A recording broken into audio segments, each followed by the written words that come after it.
Hello and welcome. I'm Carolyn Grimminger with the Public Affairs Forum of the First Unitarian Universalist Church of Austin. Our program's mission is to nourish mind and spirit and serve social justice. Our forums occur on most Sundays at noon and are free and open to the public. We encourage you to attend. We are physically located at 4700 Grover Avenue. For more information about our Public Affairs Forum, you can go to our church website at www.austinuu.org. I will now introduce David King. He is our speaker today. David has served as the former president of the Austin Neighborhood Council and Zolker Neighborhood Association. He has also served as co-chair of the Parkland Events Task Force and as a member of the Mayor's Task Force on Institutionalized Racism and Systemic Inequities.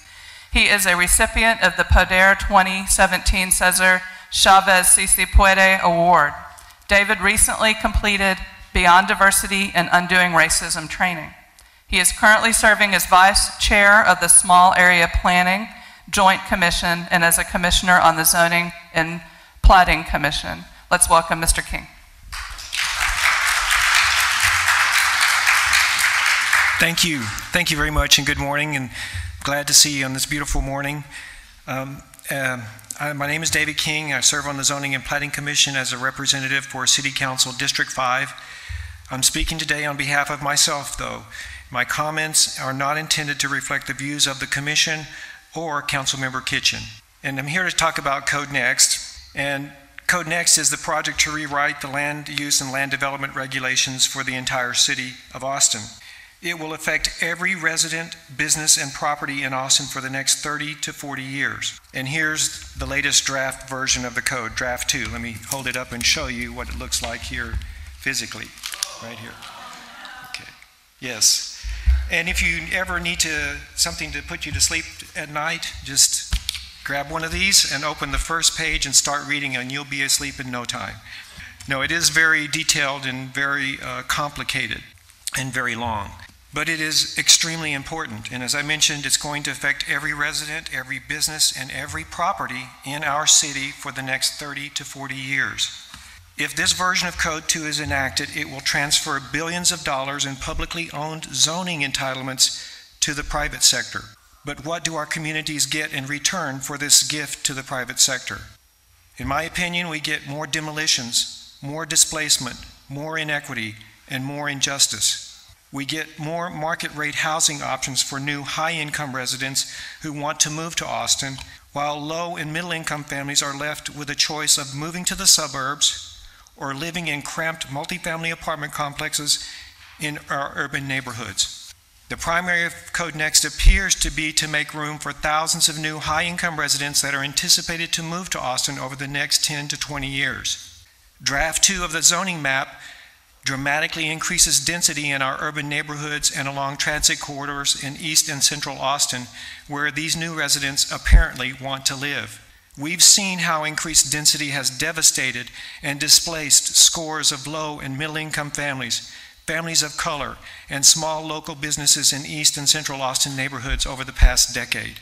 A recent editorial on Code Next in the Austin American-Statesman indicated that, quote, "There are examples in fast-growth cities across the nation in which density, aided by gentrification, diminished the stock of affordable housing and spurred increases in property taxes, rents, and home prices. The council need look no further than East Austin to understand such dynamics," end quote. Increasing density in urban core neighborhoods will make these neighborhoods even less diverse and more economically segregated. Code Next essentially leaves residents and small businesses that have been here for decades and generations at the mercy of the market. And as we know, the market has no mercy. The land use and land development policies and regulations embodied in Code Next should primarily focus on raising the living standards for low and middle income families who live in or who want to move to Austin. High income and affluent residents will do just fine, particularly given the fact that in this country, this state, in this city, wealthy, primarily white people control the economic, judicial, legislative, and political power and institutions. Code Next should acknowledge, redress, and disrupt systemic inequities and institutional racism that have been part of Austin's DNA since before it was founded in 1839. Susana Almanza, director of Poder, has compiled a history of institutional racism and segregation in Austin, and here's a part of that list. In the 1870s, black families were removed from freedmen towns, Clarksville and Wheatville, one of the earliest settlements of formerly enslaved people and their descendants in West Austin, to make room for new designated white-only neighborhoods.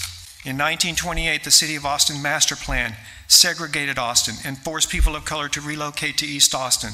And back then, that plan was marketed as a strategy to ensure that people of color would have roads, utilities, parks, schools, and other public facilities that are equitable to those enjoyed by white people.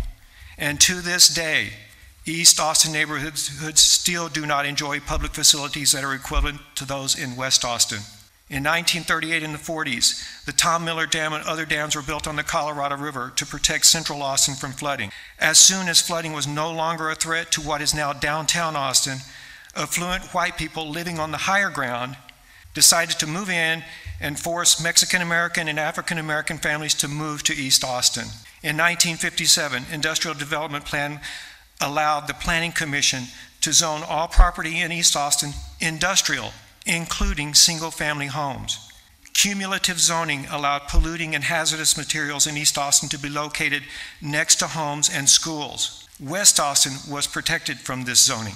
In 1956, IH-35 created a barrier between East and West Austin. And in the 60s and 70s, urban renewal programs were implemented in East Austin. Eminent domain was used by the city to take land from people of color in East Austin. In 1999, the East Cesar Chavez Neighborhood Plan opened the floodgates for redevelopment and displacement in East Austin. Land values increased by over 400% in that area between 1998 and 2004. And in 2010, the East Riverside Corridor Master Plan and 2013, the East Riverside Corridor Regulating Plan were implemented. Over 1,700 low-income working people, mostly people of color, were displaced to make room for new, higher density, higher class wage earners. Will Code Next perpetuate this racism and these inequities? I believe it will. Code Next is probably the most important initiative in Austin's 178-year history. It provides us with an opportunity to reflect on the city we have been, the city we are, and the kind of city we want to be. Will Austin be an egalitarian city where families of all colors and incomes can thrive and live wherever they choose in whatever type of home they want in the city? Or will Austin become an imperial city where primarily white, affluent, high-income families live in the urban core neighborhoods with the best parks, mass transit, restaurants, museums, and public infrastructure, while low and middle-income families primarily live in surrounding suburban neighborhoods with fewer public amenities and services and poor mass transit? Austin's rapid economic growth and market-driven land development policies over the past few decades have enabled and facilitated its evolution to a creative class, knowledge-based, high-tech economy. This evolution has attracted many high-income residents to East and Central Austin neighborhoods. These high-income renters and homeowners have displaced many low and middle-income families and families of color in East and Central Austin. As a result, some of these neighborhoods have become less diverse and more economically segregated. Fewer families with children and people of color are living in some East and Central Austin neighborhoods, and some public schools in these neighborhoods are struggling with declining enrollment. City demographer Ryan Robinson reported that urban neighborhoods in Austin are becoming almost devoid of households with children. His data shows that low and middle income families and families of color are being displaced from East and Central Austin neighborhoods, primarily by white, affluent, high-income residents. The Austin American-Statesman recently reported that the Austin Independent School District might close Brook, Metz, Norman, and Sanchez elementary schools due to under-enrollment. These are all urban elementary schools. A recent article in New Geography titled "Children and Cities" provides a fitting description of what's happening in urban core neighborhoods in Austin. It says, quote, "The number of children in cities, particularly in dense urban centers where the creative class often congregates, is often low. San Francisco, one of the paradigms of creative class urbanism, has the lowest share of children of any major city at only 13%. The city famously has as many dogs as children, end quote.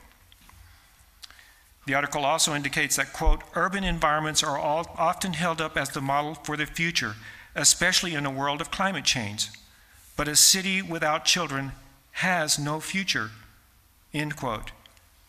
As Austin embraces creative class and new urbanist policies and ideologies, it is experiencing a decline in the number of families with children in urban neighborhoods.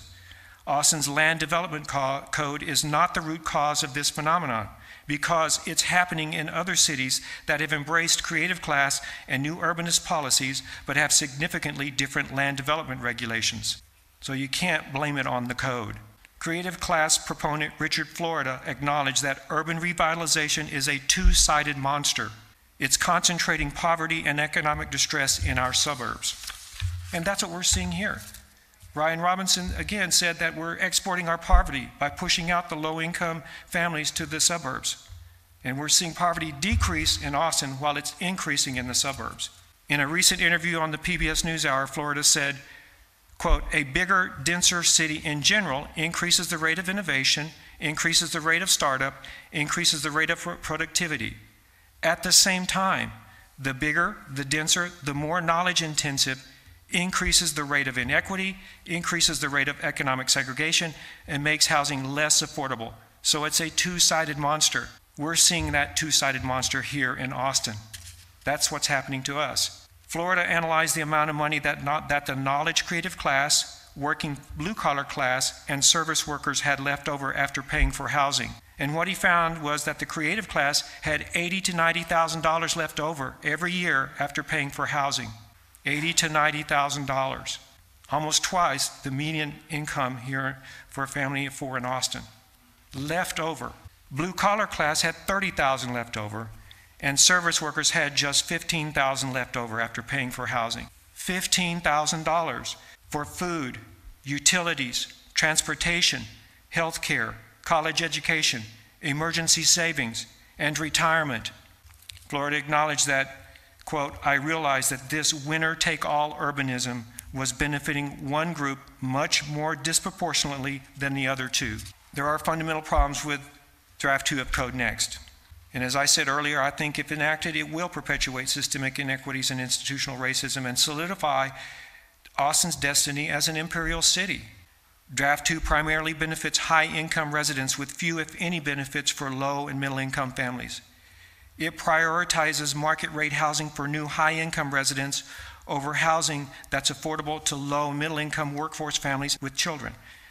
Draft 2 effectively codifies a policy that multifamily apartment complexes will be the primary source of housing for low and middle-income families who want to live in East or Central Austin neighborhoods.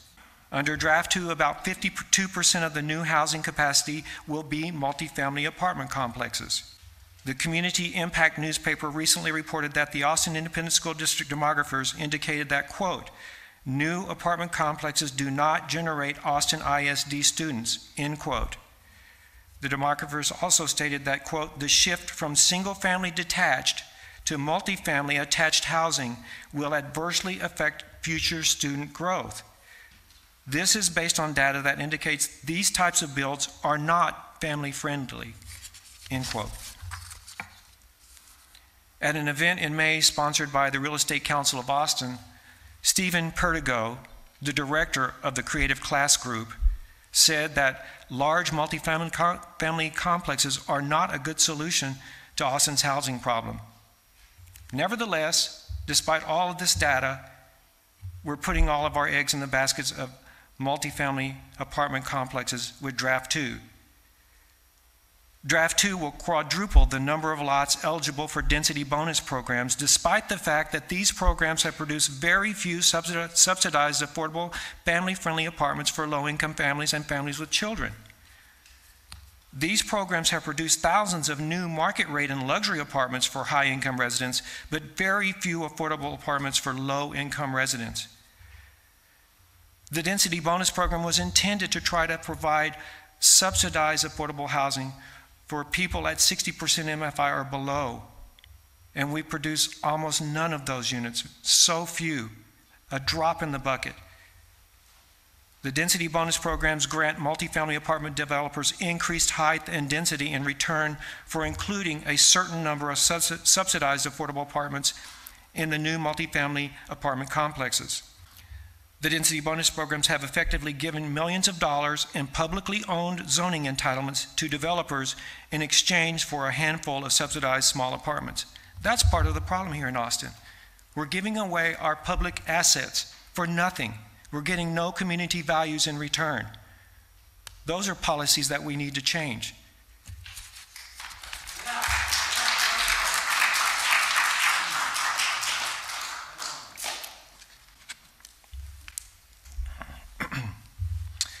A recent editorial by the Austin American-Statesman indicated that, quote, the density bonus program is raising questions about whether it addresses the need of low-income families with children among those most in need of housing help, end quote. The editorial urged the city to, quote, slow its march in expanding density bonus programs until it can answer the question about who is being served, end quote. Well, I can tell you who's being served, and it's not low-income families.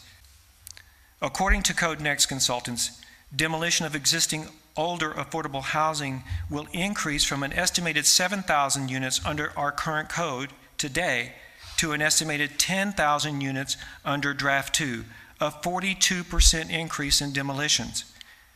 Existing affordable housing that's in our neighborhoods today will go away and be replaced by market rate housing primarily. Draft 2 facilitates the development of new market rate missing middle housing that's affordable primarily to high-income residents that want to live in East and Central Austin neighborhoods. In Austin, a family of 4, 2 adults and 2 children, earning an annual living wage of almost $54,000 can afford a $225,000 mortgage. The average market price for a new single-family home under Draft 2 will increase significantly from the current average market price of almost $363,000. So we're already at $363,000. Draft 2 is going to increase that significantly higher than $363,000, yet these families can only afford $225,000. That's why I say this is not going to help our low-income and middle-income families. Code Next Draft 2 is not. Under Draft 2, single-family homes will be more unaffordable to low-income families and families earning living wages than under the current code. And Draft 2 makes it harder for low and middle income families to afford single-family housing, as I mentioned. I believe Code Next should facilitate home ownership for low and middle income families. Home ownership provides stability and upward mobility to families.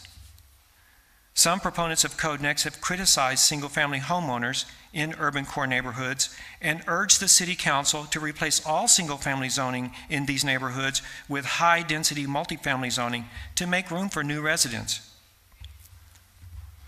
Carmen Yanes Pulido, Executive Director of Go Austin, Vamos Austin, and Chair of the Hispanic Latino Quality of Life Resource Advisory Commission, made the following comments at a Code Next meeting earlier this summer. Quote, there are a lot of communities of color, historic communities in this city that built community and culture in single-family homes. Look at Blackland, look at Go Valley Johnson, look at Holly and what happened to Holly. Look at all the neighborhoods in the Eastern Crescent. And I can tell you right now, in Dove Springs, there are a lot of people hanging on to their homes.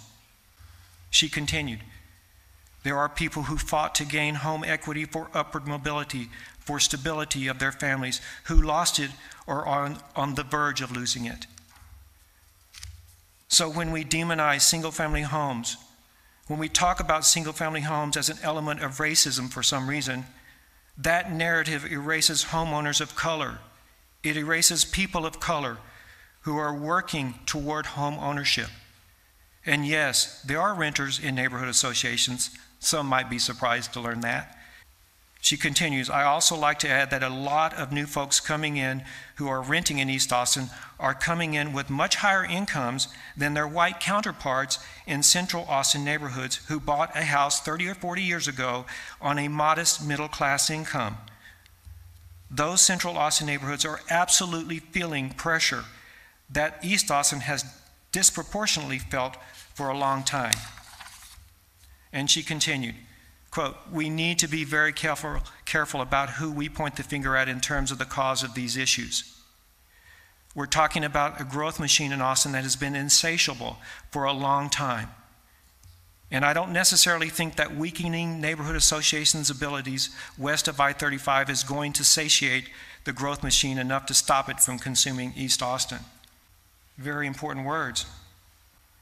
You know, those tactics are being used: demonize, criticize. Those of us who have been here, those of us who have our homes in our neighborhoods here, and we're being asked to leave. I was asked if I would move out of my house to make room. Yes, I was asked on Facebook, David, will you move out of your single family and make it available so it can be redeveloped into multifamily? We need more room. You're taking up too much room in our urban neighborhood. Yes. So they're out there saying that, you bet. But I asked for what good? And as I've already said, I don't think that increased density is going to be good for our families here in Austin.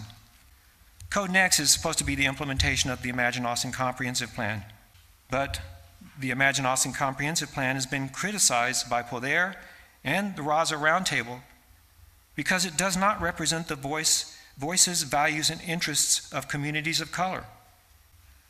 A recent editorial by the Austin American Statesman indicated that, quote, the Imagine Austin Comprehensive Plan did not gain traction in or much input from Austin's Black and Latino communities. These communities were largely left out of the Imagine Austin process, and they're being left out of the Code Next process. And that's why I say that institutional racism and inequities continues in Austin. So here are some specific points that I have that are concerning me about Draft 2 of Code Next. As I mentioned, it lacks a representation for people of color in East Austin neighborhoods. A recent report by the Austin Monitor indicated that online input on Code Next has come primarily from neighborhoods west of I-35. And it's also been reported that most of the Code Next materials have been provided only in English, and interpreters have not been provided at many of the Code Next public meetings. Draft 2 increases demolitions, as I mentioned, of existing affordable housing and will likely increase displacement of existing residents. At a recent Code Next meeting, Dr. Jane Rivera with the Raza Roundtable stated, quote, don't think that displacement is happening accidentally. Displacement has happened periodically, historically, throughout Austin's history. It's not an accident. And if it's not an accident, then we have to take specific targeted actions to stop it. Well, Draft 2 is not going to stop it. It's going to make it worse.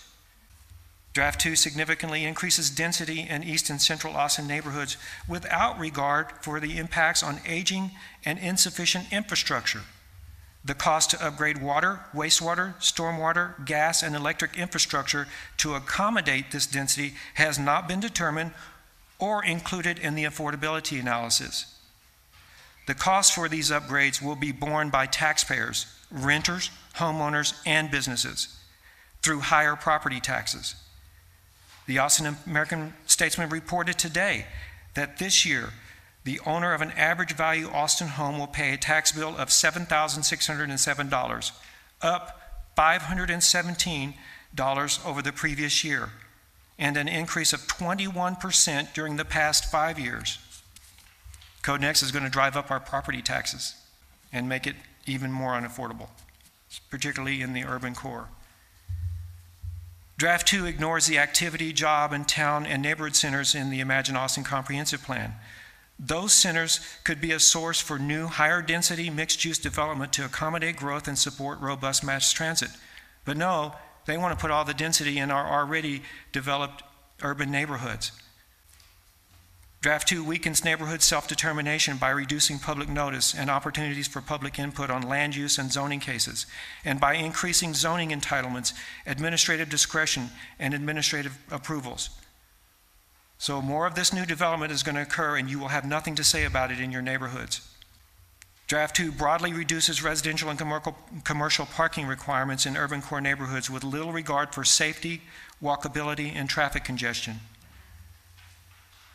It weakens compatibility protections for residential properties immediately adjacent to commercial districts. It allows bars in mixed-use and Main Street zoning districts without public hearings. Now we can have bars all along the corridor. under Draft 2 if it were to be implemented.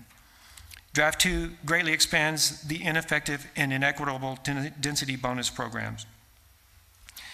And it does not consider localized flooding data. Can you believe it? They're not looking at localized flooding data in determining where they want to put the density. So, I think Houston provides an example of what could go wrong. We could have, definitely more flooding, deaths, property damage, and higher taxes. And Draft 2 doesn't include an analysis of the impact on equity and diversity. If we really cared about how Code Next is going to affect our communities of color, we would do that analysis on Draft 2. We didn't do it on Draft 1, but here we are with Draft 2. We would do that before we proceed to Draft 3. Otherwise, it's going to be all baked in, and we get Draft 3. Oh, it's already been through 2 rounds. We're not going to change it now. We're on Draft 3. So how do we move forward? I'm going to use the mayor's campaign slogan, "A new way forward."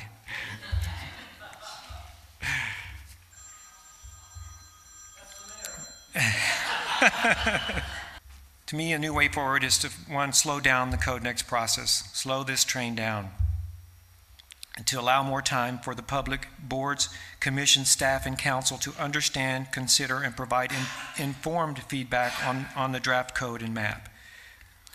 In an editorial printed earlier this month, the Austin American-Statesman urged the council to bench the Code Next consultants and establish, quote, community engagement sessions that feature city experts who can address concerns and provide meaningful instruction about Code Next, end quote. We need to expand public outreach to East Austin neighborhoods and provide information in multiple languages with interpreters at all public meetings. We need to implement right to stay, right to return policies as recommended by the Mayor's Task Force on Institutional Racism and Systemic Inequities. We need to implement zoning policies to help stabilize rapidly gentrifying neighborhoods, particularly those in East Austin. And the last 2 points I'm making here, these policies should already be in effect. If we really cared about displacement and the negative impacts of gentrification, we would have already implemented these policies. But no, we're racing forward with a new code that's going to be the solution to all of our problems. And in the meantime, we get more displacement. We get more families losing their homes. We get more of our families with children moving out of our urban core. We need to implement anti-displacement teams to help low and middle income families remain in their homes in East and Central Austin neighborhoods. This team could go out and connect with these families that are on the verge and connect them with resources, help them with paying the rent. The city has those resources. Help them with repairing their homes, help them pay their property taxes, help them pay their mortgages. We need a strike team for this, but we don't have one.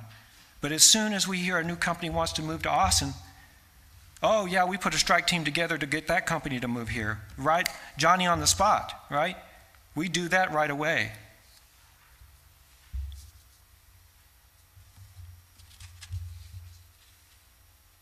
We need to implement the recommendations from the Flood Mitigation Task Force to reduce impervious cover in areas that are subject to flooding.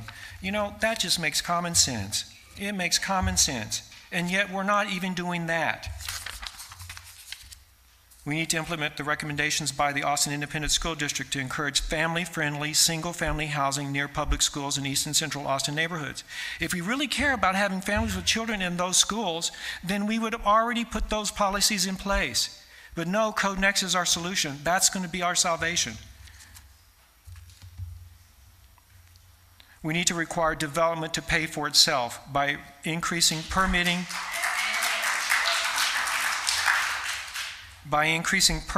traffic impact, stormwater impact, affordable housing, sidewalk, and parkland dedication fees.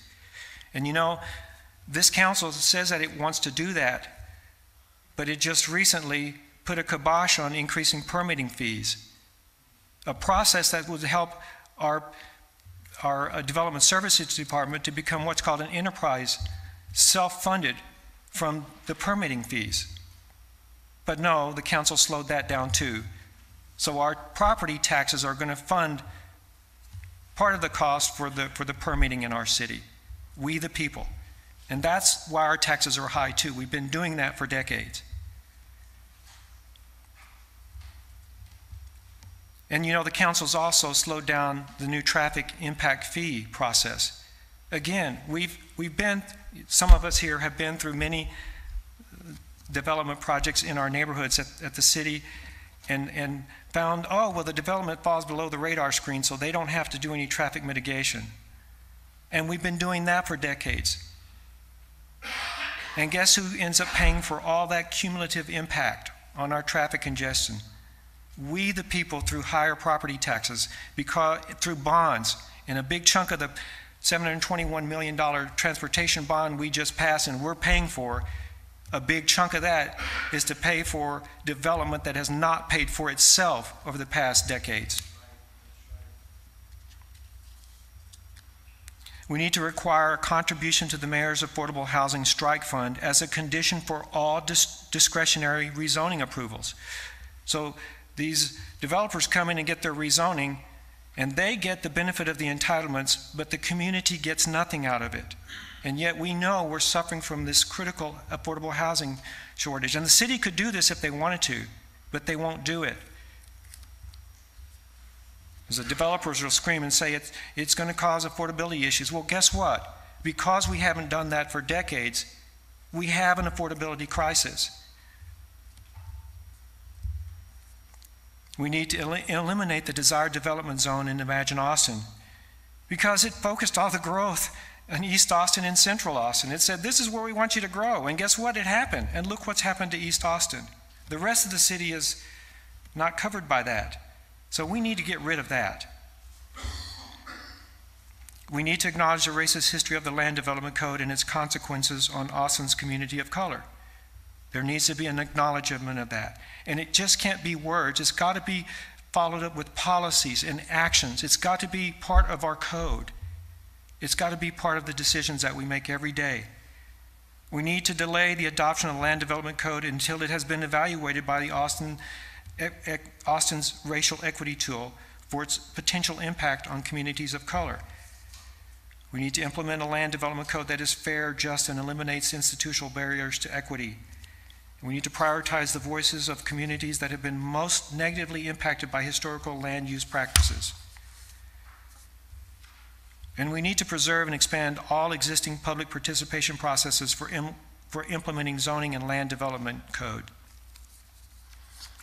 Prioritize housing for the poor, which is 0 to 30% median family income, and working poor, 31 to 60% median family income. Preserve existing and expand construction of affordable homes for working poor families. Preserve existing affordable housing and increase workforce housing in Central and West Austin neighborhoods. Other parts of our city need to come up and do their part. It's time. It's past time. We need to prohibit development that increases flooding, traffic, property taxes, and decreases affordability and causes displacement. We need to tie changes to the Land Development Code to policies that prevent displacement, provide reparation, and relocation for people of color and other vulnerable communities. So really what this is saying is that we need to put these policies in place before we enact the new code. The policies I mentioned earlier about anti-displacement, right to stay, right to return. If you've been displaced, you should have a right to return to your neighborhood. We need to establish small area planning teams to create plans for transit corridors and activity, town, and job centers that are identified in Imagine Austin. And we need to allow these teams to test and validate the code, the draft code in new zoning districts on the transit corridors and in these centers before they're implemented. So once we implement it, there's no turning back. Once that entitlement is granted, you can't take it away. And we're rushing through this so fast, thinking, oh, it's going to help us solve all of these problems. and then we implement it, and then we find out that there are problems, many problems. You can't undo those problems. You can't take those entitlements back. So it's better to take the time to get it right, whatever amount of time that takes. And one way to do that is to test out the theory of these new transect-based zoning districts. They're no longer called transect, but the transects are still there. They just changed the name, another marketing ploy. It's the same thing with a different name. So we need to test these out in discrete areas to see how they work before we roll them out in a broad way. But that's what the plan is. The plan is right now, flip the switch and adopt the new code and rezone the entire city all at once. We don't have to do it that way. There's no law that requires us to do it that way. It's a political decision to do it that way. And I think there are forces out there that want to get this thing done before the next election comes around. Well, you know, it doesn't matter whether it's done before or after. It's going to be an election issue, one way or the other, and it should be.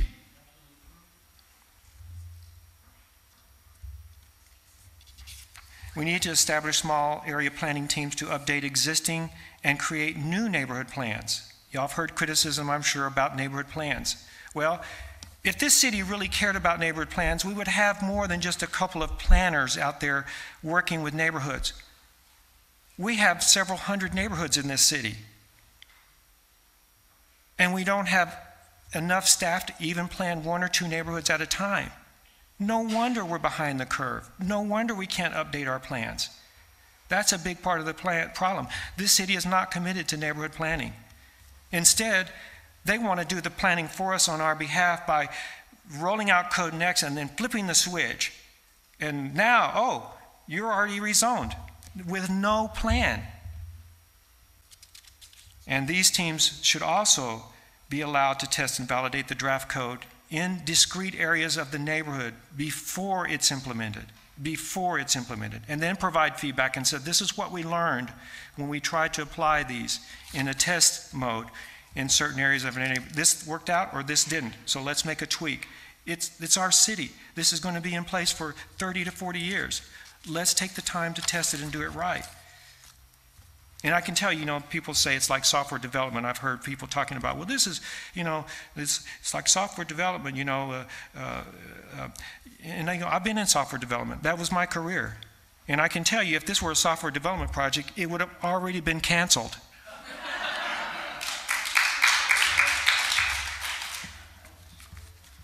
And when we do software development projects, we ask the customer to test it and give us feedback on it. They tell us what they want in there.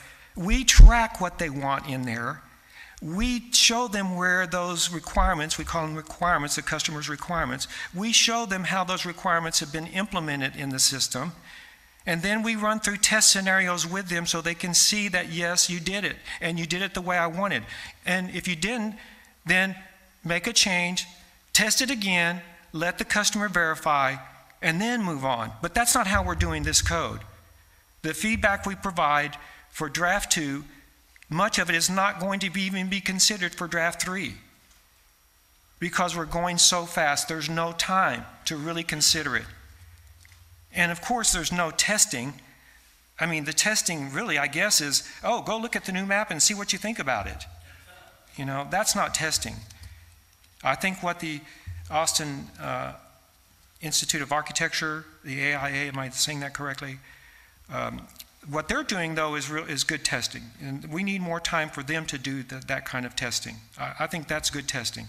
They're actually taking these, the code and the zoning districts, and they're trying to apply them in a test mode.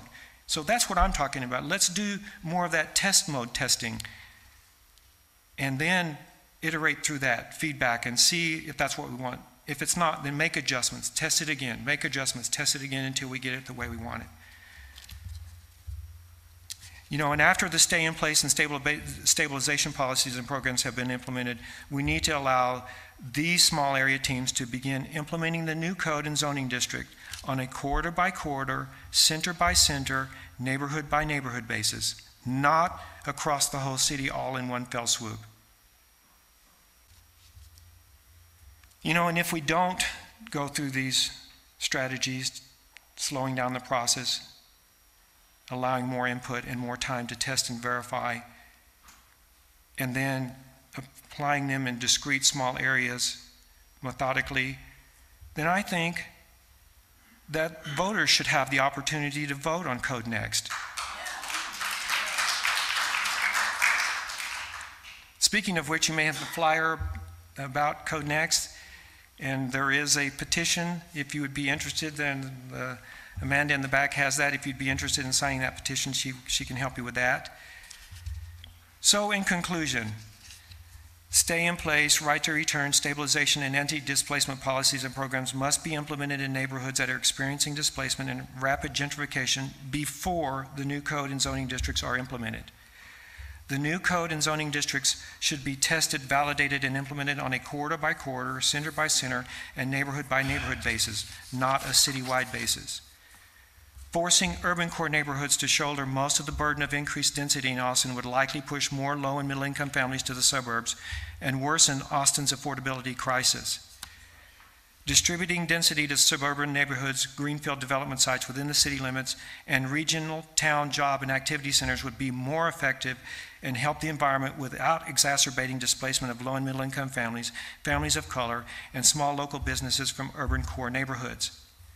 Surveys by the real estate industry consistently show that most people want to live in single-family detached homes with yards. The National Association of Realtors March 2016 home survey showed that between 75 to 89% of respondents of all ages prefer to live in single-family detached homes. As the economy continues to improve and incomes begin to rise, thank goodness they're finally beginning to rise, not fast enough, but as they continue to rise, the city will need more single-family homes for these families. Because the reason they're not able to purchase those homes today is they're not making enough money. That's one of the big reasons. So as their incomes go up, guess what? They're going to want to purchase single-family homes. But if Austin enacts policies that favor large multifamily apartment complexes over single-family homes, just when more families are able to purchase single-family homes, then we'll have another housing crisis, another housing shortage. If single-family homes are not available in urban core neighborhoods, these families will have no choice but to move to the suburbs. Our urban neighborhoods will become devoid of families with children, and our urban schools will close. If Austin enacts policies that concentrate density in urban core neighborhoods, Austin will likely become an imperial city. We still have time to enact policies that will put Austin on the path to becoming an egalitarian city, where families of all colors and incomes can thrive and live wherever they choose in whatever type of home they want in our city. Thank you.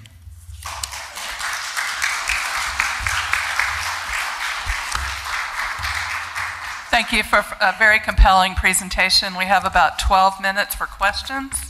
Thank you. What a terrific presentation. Thank you so much. Thank you. Is there some sort of coalition? I mean, from what I've heard you say, there are many groups that are unhappy with this imperial city plan.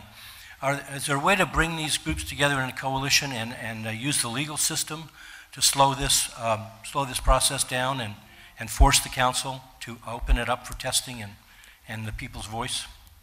Well, you know, I'm not a legal expert on this, but I would bet that there's a way to bring you know, get this into the legal process if you know you know, and I think giving the voters an opportunity to vote on it, I think would be a good strategy. Because, you know, really, if this is a good plan and the city has done a good enough job in explaining it to us, then it would be a slam dunk to put it on the ballot. It would pass. So what does it say when some folks out there, and probably most of the elected officials out there, would say, no, let's not do that. Let's not do that. And I think they're afraid that most people, or at least a majority of the people, don't think that it's a good thing for our city, Code Next. But somehow they do. So I trust we the people. I trust what we the people think about this. My name is Margaret Borden, and I appreciate that you spend so much of your time and effort studying this subject. Someone like me and like many people here who have many volunteer commitments, it would be incredibly helpful to me to have a website or something, a page 8.5 by 11 that said, here are the top 3 issues. You can do 1, you can do 2, you can do 3. Here are the top 3 efforts we want to make under A. You could do 1, 2, 3 under B. You could do 1, 2, 3 C. Some example wordings. Anything that would make it helpful and simple for someone like me. Go to a council meeting and say this. Write a letter to these people. Copy these people. Yes, and there are different coalitions out there. I know of Community Not Commodity. If you do a web search on that, you'll find their website, and they do have a lot of resources to provide to you, to the public, about Code Next and about how you can provide input. And they're compiling a list of all the feedback that they've received from different neighborhoods that have really, they've dived deep into the code and tried to figure out how it's going to affect them, and then they've compiled what their list of concerns are. So I think that's good information. And as I've looked at that information, I see a common thread of the same kinds of issues being of concern to many neighborhoods in the city about Code Next. Community Not Commodity. And there are other groups out there. Poder is doing some stuff. the Raza Roundtable is. What was that website again? Community Not Commodity.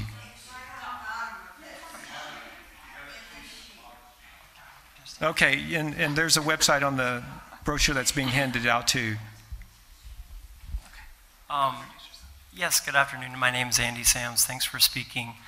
There's one other website that I think would be helpful, codenexthub.com. That has a lot. That's amalgamation of all the articles from all the local media.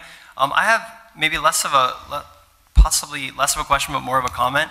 I've noticed. I've been following along with this closely, and what I've noticed is that there are sort of different viewpoints. So I'm just wondering if it would be helpful for our audience to understand that,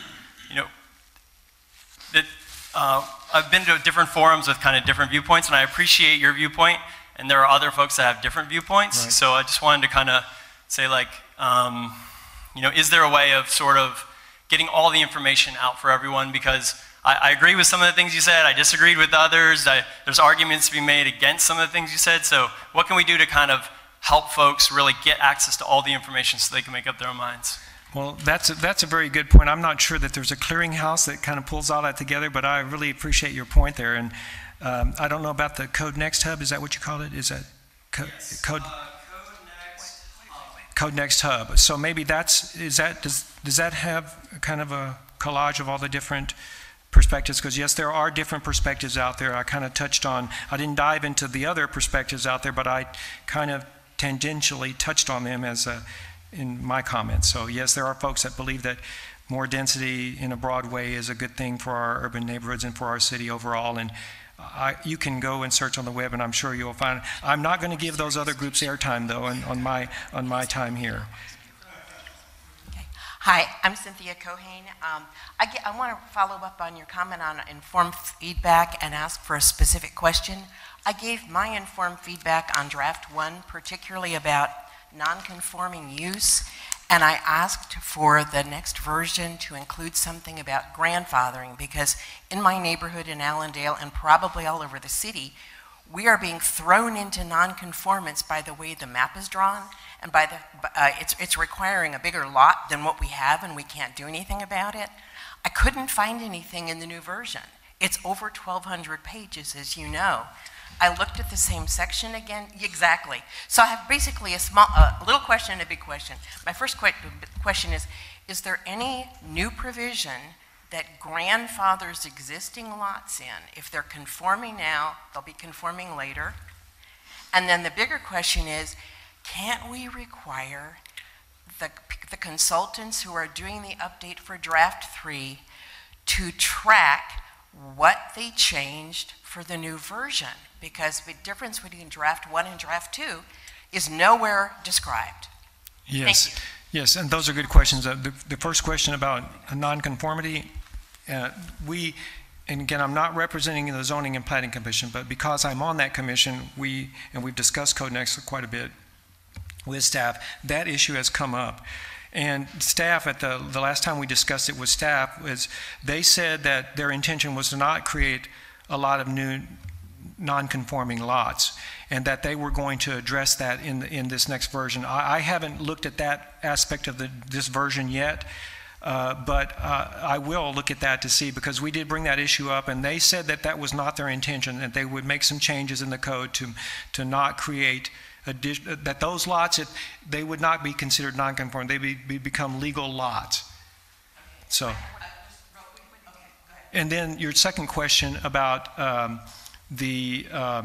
what was your second question about? Asking staff for code next version 3 to show us redlining. Yeah, I'm sorry. Redlining or a recap of the changes. Right. And I have to be careful about using redlining because that has a negative connotation too in our racist history in our city. But we're not talking about that kind of redlining. We're talking about the draft code that they're talking about the draft code and showing what changed, so that and that's a very good point, because with each draft, it's like we have to start over again and figure out for ourselves what changed. We have to read every line and compare it ourselves with the previous version and see what changed. And you know, back to my software development project, that's exactly what we would do. We would make a note of what changed, where it changed, why it changed, when it changed, so that you could see, okay, here's the original and here's what it is now. We call that version control. You know, it's a basic thing. It's already been out there. We don't have to reinvent the wheel. It's really a simple solution, and yet they're pushing back on that, and I just don't understand. I think that's part of the reason why the train is moving too fast, because we're not even doing basic good principles, basic good process here in tracking the changes so people can understand what changed. Hi, my name is Mike Gorse, and first of all, there's an event that I wanted to quickly plug. Tomorrow evening at 7 o'clock at the Ginger Man, Jeff Tumlin is going to be giving a talk on transit and urban planning and how that affects justice and mode shift. So I wanted to quickly mention that. But I wanted to ask you, like when I bought my condo, for instance, it was the fourth condo that I tried to buy because there were always multiple offers, and this was in Brentwood. And I wonder if you think that if neighborhoods that are more affluent, such as Zilker or even Brentwood, don't have as much housing as to satisfy the demand, do you think that that puts pressure on some of the less affluent neighborhoods that have more people of color that you were expressing concern about? Well, I think that goes to the heart of some of the points I was making earlier, and you know, so basically that's to the heart of increase the density in our urban core neighborhoods to make room for people who want to move here. That's really the core issue here. And my point is I don't think we have to do it that way. We can, if we have other options. We have our activity centers that we're just completely ignoring. We have greenfield development that's coming up with the same large lot, single family housing development around the urban core. So why aren't we applying those same policies and strategies there? We're perpetuating the very thing that you're criticizing in a way here in these older neighborhoods where we have single family homes. And basically, the concern I have about the strategy of densifying the urban neighborhoods is when that density is occurring in these urban neighborhoods, families with children don't live there anymore. They move out. And then what happens is the schools begin to close down because there are no children that are going to those schools. The character of the neighborhood, when I talk about character, that's what I'm talking about. And I don't think that that's a good thing to have an urban core that doesn't have children and doesn't have schools. So I'm worried about using a density policy in that way. Now, Zilker, you mentioned Zilker. We have densified in Zilker. I have lived there for 24 years. I have seen it change. I've seen more duplexes, more multifamily come up right adjacent to South Lamar. We've had multifamily right adjacent to South Lamar. And on South Lamar, we've had an increase.